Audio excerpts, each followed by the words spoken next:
Nvidia reported amazing earnings yesterday, yet the stock fell today drastically and it took down a few others with it. I'm going to talk about exactly what I'm going to be doing with my Nvidia position. Am I going to keep it in the portfolio? We're also going to talk about the markets, where I see the market headed short term in the next 1 to 3 weeks. And we're also going to talk about 3 stocks that I see opportunity in with this a little sell-off today. So let's go ahead and jump into it. Remember, this is not financial advice. I'm just sharing what I'm personally doing for educational purposes only. Results may vary. Now, if we take a look at the account, you can see here, this is my account right here, and I am on my 8-figure journey. So if you would like to follow along with that journey, be sure to be subscribed by clicking the subscribe button down below this video. Also, if you get any value out of this video, please hit the thumbs up button for me. I greatly appreciate it, and I appreciate you being here. Now, let's log into the realized gain loss for transparency reasons. At the end of the week, I always do a weekly wrap-up, monthly wrap-up, but for today, we closed out quite a few trades. As you can see, a nice 7,546 profit. Obviously, results vary month to month, day to day. And this loss was actually the long legs of my bear call spread. So that hedge that I put on, I actually closed those out today because QQQ was down. So we took a nice profit, which was great. But if you're new here and you haven't been following me, I've been able to achieve in this portfolio an average of 40% returns year over year for the past 5 years. Obviously, results vary year to year, and that doesn't promise future results, but I'm not the only one doing it. As you can see here in my private mastermind, Options Trading University, we now have 839 clients all sharing their inspiration. As you can see here, clients sharing inspiration, even though, Nvidia went down today, we were still able to close out some trades. Now, if you do want to follow my Ryan's trades and my leaps, entries, and exits, that'll be at the top of the description down below if you'd like to work one-on-one with me and join this mastermind. Also, I do give away trade ideas here on my Instagram, where I show a little bit of my personal life, and my X account, my free newsletter. All 3 of those are down below in the description.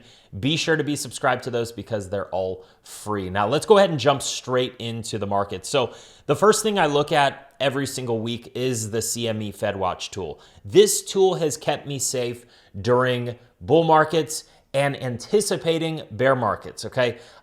I constantly, for me, I'm okay switching and swapping my thesis if I believe a bear market is coming. But right now, we are still pricing in rate cuts. So with rate cuts, that stimulates the economy. Businesses and consumers are both able to borrow at cheaper rates, therefore providing liquidity to assets, including the stock market, okay? So I'm not bearish by any means. Long term, short term, I'm definitely neutral here. We see that the odds for a rate cut in June did go down pretty significantly, down to 56%, okay? The odds for July are pretty much concrete at 92%. And then these odds for September actually went up to 54%. So just something to keep an eye out on. Like, the rate cuts are kind of getting pushed out month over month. Obviously, Jerome Powell is stepping out in May, and the new Fed governor, Kevin Warsh, did say that he's fine lowering interest rates. So I do anticipate the rate cuts coming in either June or July, but July is being priced in, and then potentially another one, quarter basis point in October, and then a third one early next year. So rate cuts are on the way. We're still bullish here long-term for the markets, so that's good. But we do have quite a bit of economic data coming out. So initial jobless claims came out today, slightly worse than expected, which is actually a good thing for rate cuts, but didn't really move the CME FedWatch tool too much today. What we're really looking at is tomorrow, where core PPI is released. So that is a key inflation indicator for the producer price index. So we do want to see inflation ticking down closer to where the Fed wants it to be at that 2% rate. So that's a big one tomorrow. That could move the market, so just be aware. And then next week, we do have the unemployment report on Friday, which is a big one as well. So we want to see these things coming in a little bit better than expected, for the Fed to start cutting rates. Obviously, if the unemployment rate goes up worse than expected, that's actually a good thing for rate cuts, okay? So we do want to see that. If we look at QQQ here, kind of sold off today. Nvidia bringing down the markets. We are down 1.87% as of now. By the time you're watching this video, maybe we close somewhere around the same area or maybe even 2%. So key levels for QQQ I'm looking at is this 600 level. As long as we hold this level, I think that we could push higher, steadily creep higher into March. February is historically a negative month. So this month, I'm just ready to get over with, right? It's been a tough month for everyone kind of dealing with this volatility and choppiness, as well as stocks selling off, specifically in the tech sector. 600 is holding, so I think we could kind of chop around for a bit, and then maybe into March, we hit the 620 to 630 area. By March 17th, that's kind of the real date that I'm looking at, because that is when the Fed meets. So if the Fed could provide some clarity on future rate cuts, we could definitely, go back towards previous all-time highs, maybe around late March, 636 on QQQ. So I'm definitely more neutral here, not bearish by any means, but I'm not super bullish here. I think we are going to be range bound until that March 17th date. So I'm just looking at that. If we do break below 600, obviously, 580, I've been talking about that for the past few weeks. That is a level that I'm watching as an absolute low on QQQ.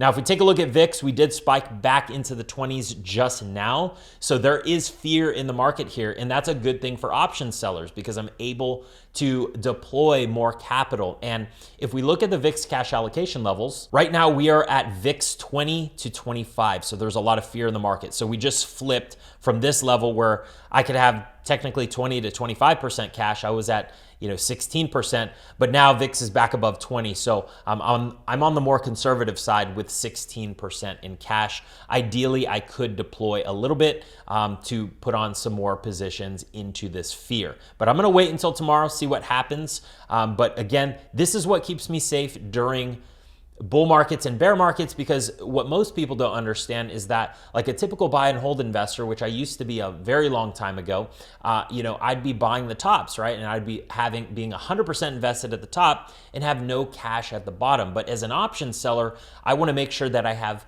capital to deploy so I could generate premiums every single month, no matter if we are in a bear market or a bull market. So that's the great part about the wheel strategy. I'm going to be doing a full tutorial this weekend for you. And I'm even going to be going over below cost basis covered calls, because I know that's highly requested by everyone here, that, maybe they were assigned on Palantir or SoFi or Robinhood at very high prices. So I'm going to go over exactly how I'm managing those positions this weekend in the tutorial. But let's go ahead and go back to the VIX levels, as you can see. So right now, I think that VIX is going to stay pretty elevated until March 17th.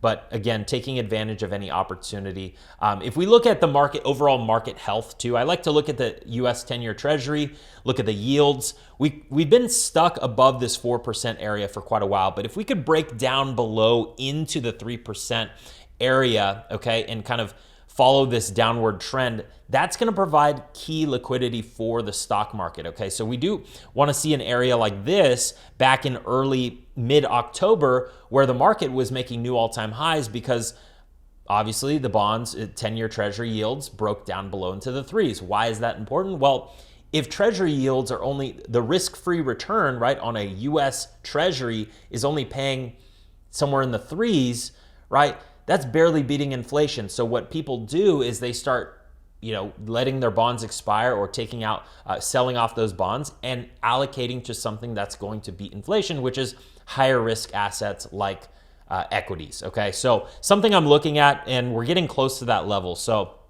that could be kind of shaping up into a good area for that March 17th Fed meeting, because if we do break down into the threes and the Fed is a little bit more dovish, maybe inflation data comes in better, boom, that's kind of a perfect storm for the next leg up. So that's what I'm watching out for.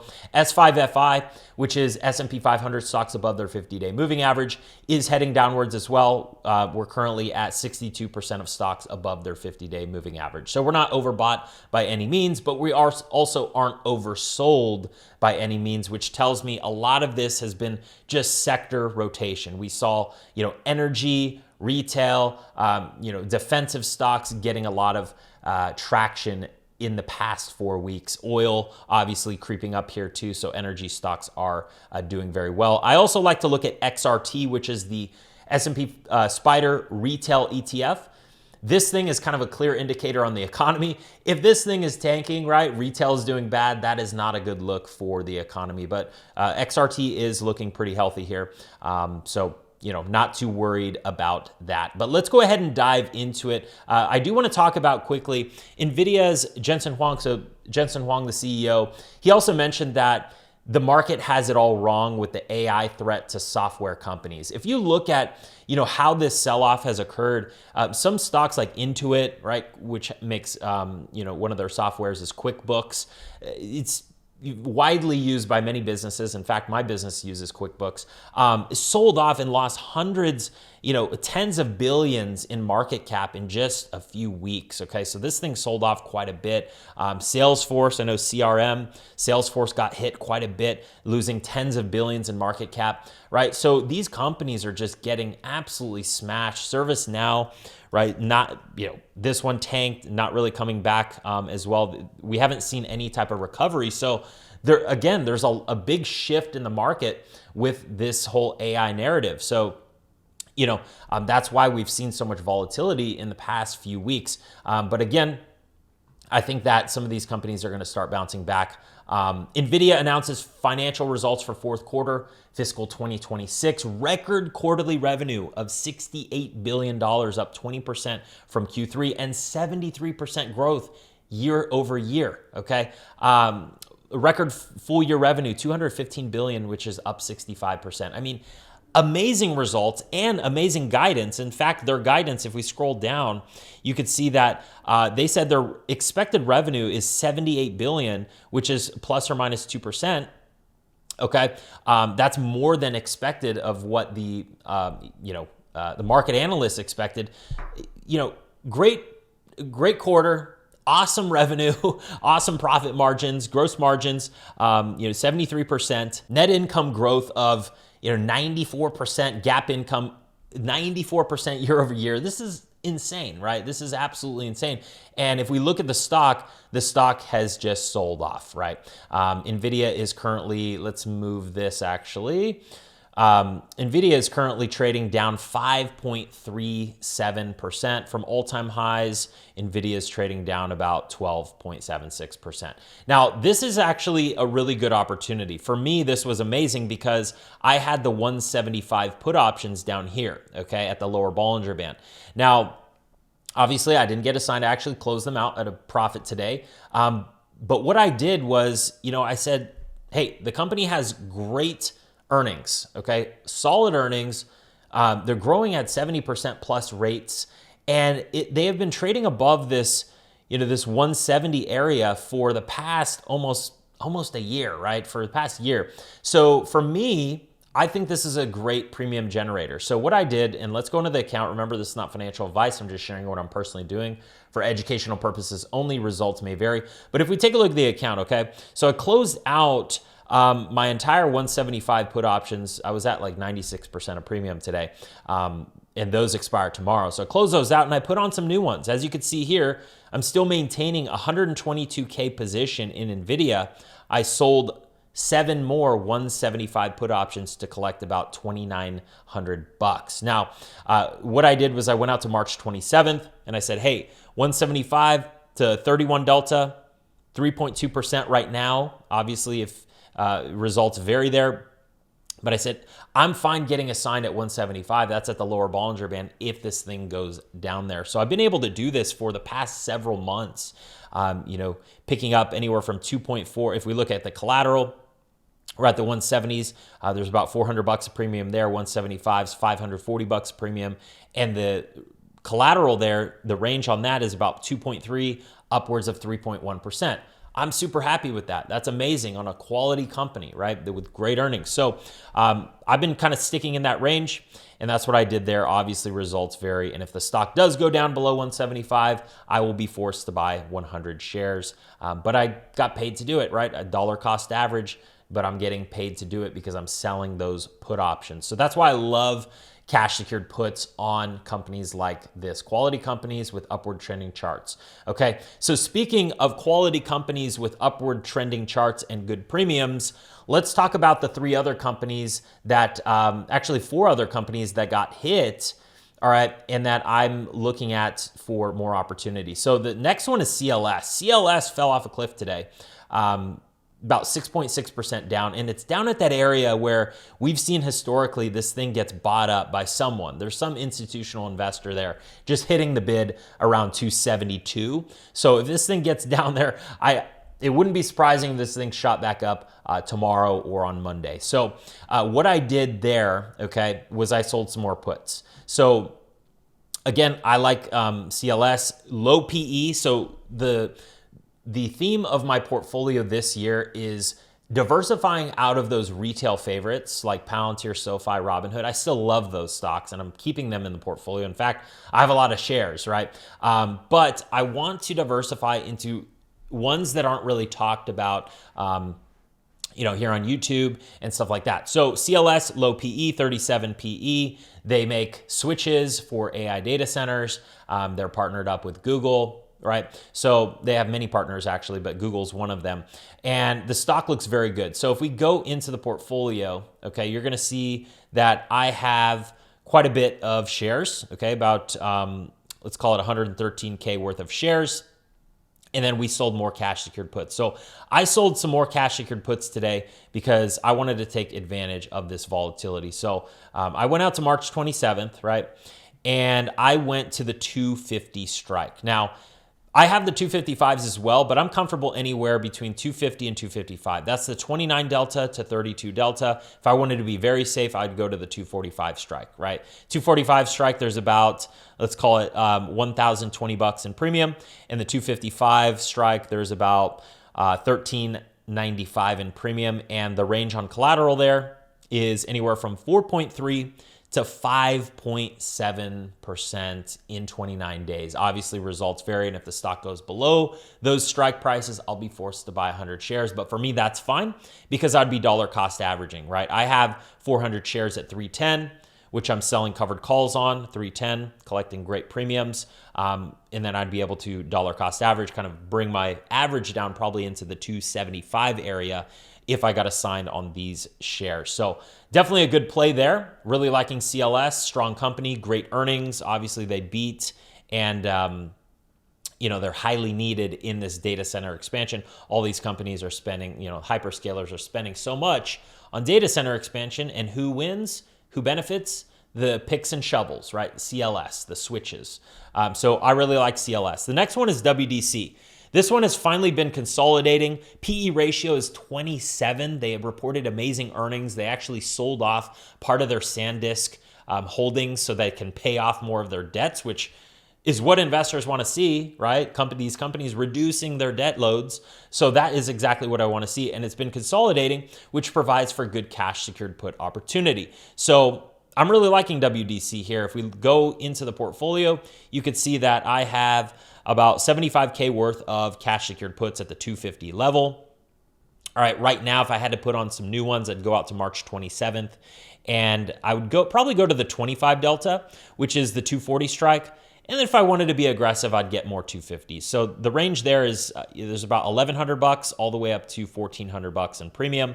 The range on collateral is 4.9 to 6%. Okay, in 29 days. Obviously, results vary, and if the stock does go below those prices, I'll be forced to buy 100 shares. So I really like that 240. Looks good there. If we go to the chart, right, 240 from here.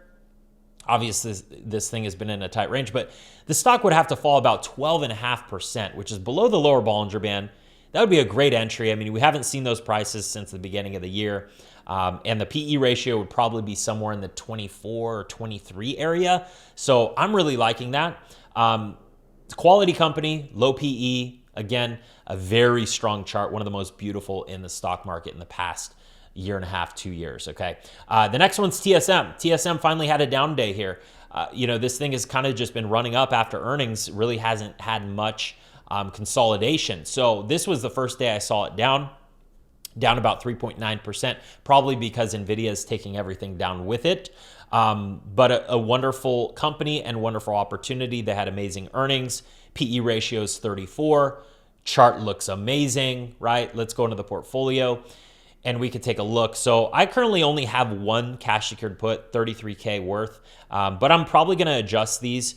And I would go now, I'd probably go March 27th, and I'd go to that either 345 or 350 put option. So there's about 750 bucks in the 345s, 350s about 920 bucks. So the collateral range there is 2.2 to 2.7%. Obviously, the collateral range is lower than a typical stock like CLS that I'm trading or WDC, but this one is definitely more of a stable one to have in the portfolio. It doesn't really have too much volatility. So that's why I like to have some of these lower premium stocks in the portfolio. They still hit my 2 to 5% target, but more stable in the portfolio. So I'm looking to open up some of those within the next week. So that's TSM. And then lastly, let's talk about GLW. I mean, finally we see a pullback on this thing hitting new all-time highs every single day. So today's pullback finally gave a decent entry for people. I actually rolled up yesterday, not the best timing there, but I'm totally fine with where I sold those strikes. So the reason I like Corning, again, kind of a monopoly in a sense that they have no US public listed competitors that have positive earnings, okay? They are primarily a glass maker, glassware, specialty glass, iPhone screens, that kind of stuff, right? Even plates. But they do make the glass and the fiber optic cables for AI. So now the stock has just been taking off. PE is a little high to 81, but not extremely high. But if we go to GLW, you could see my position. I currently have the 134. So that's kind of where I feel comfortable getting assigned because so we'll go to the options chain, go out March 27th. And I went to the 134s, which is the 24 delta. If I had to sell more, I would do the same ones. I wouldn't go any higher considering how high up GLW is. There's still about 400, let's call it 480 bucks in premium. Okay. And, if I went one strike higher, 135, about, 400, maybe 500 bucks in premium. So the range there is anywhere from 3.6 to 3.7 in collateral. I like that premium range. Obviously, if the stock falls there, I'll be forced to buy 100 shares and results vary. But yeah, if we look at the chart, okay, 134 from here is roughly a 10% drop, 10.5% drop. So I'm cool with that. If I got assigned at 134, there is a nice support base there. That's kind of why I went for that strike because the stock has previously created kind of a base there. So that's why I chose that strike price. But if you enjoyed this update, please give it a thumbs up. I'll see you in tomorrow's update video where I'm going to talk about Palantir, SoFi, Robinhood, the favorites, and I'll see you then. Take care.